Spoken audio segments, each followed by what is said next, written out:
Mbola tantara mitoy zany ny amin'igny fa dia ho hitantsika eo ihany ny toyan'ny vaovao mahakasika izay taranja bola lavalava zay fa vaovao manaraka mbola hijanona ao anatin'izay tontolo izay ihany tsika satria dia nisokotra tamin'ny fomba ofisialy nanomboka andro ihany koa tetsy amin'ny kianjan'ny Betongolo ny taom-pilalaovana ho an'ny seksiona Vakinedina amin'ny antsinanana Antananarivo iny lalao maromaro no tanterahana tamin'izany tetsy amin'ny kianjan'ny Betongolo.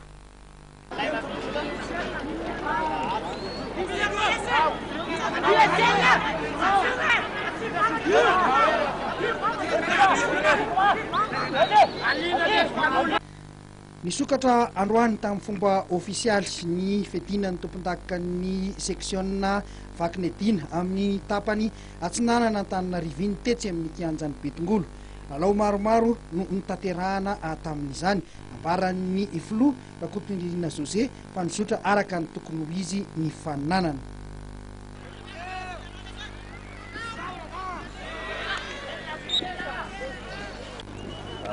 Mafimafy any le namokafa anazy fa nefa rehefa tena tolo ihany dia nandeha ho azy. Ekipa firy moa zany no mandray anjara Dina Dolo ny sokajiny misy ato anatin'ny seksiona ny Vakinedina.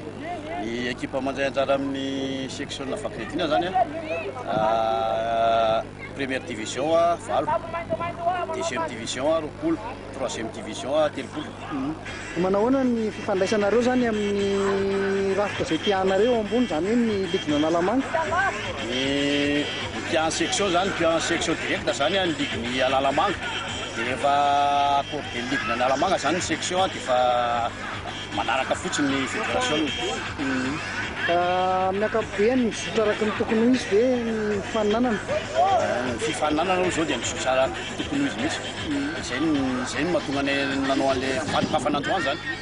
Ity lalao arahantsika amin'ny sary ity dia mandeha laza sy ny SM mandeha laza zany manao akanjo manga amin'ny sary sy ny andravoangy atsinanana ny 2 AM ka ary zareo mandeha laza teto no nivoaka nandresy tamin'ny isa mazava 420 no oatra.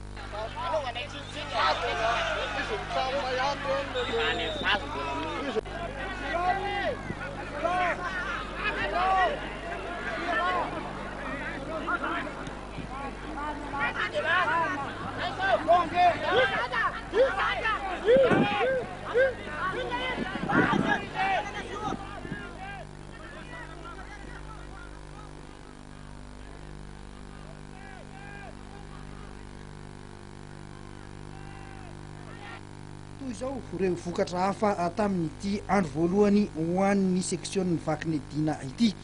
Tamin'ny lalao voalohany ny tribondy ho an'ny divisiona faharoa io niondrika nanoloana ny 15 sa tsara ho enina tamin'ny isa mavesatra 220. Ny 15 zebra andray soro dia niondrika nanoloana ihany koa ny 15 RCV afetsy volisarika tamin'ny isa 9 no enina. Teo amin'ny divisiona fahatelo lalao manasadalana kosa izy ity izay lalao mbola vary mangatsika dia ny ATM Manjakaray nandresy ny RC Sanandravoangy tamin'ny isa 220 ary ny Fanjananjanahary dia nandresy ny 15 Texas tamin'ny isa 20 izay zany no andro voalohany ho an'ny seksiona Vakinedina ho amin'ny ity taranja baolina lavalava ity.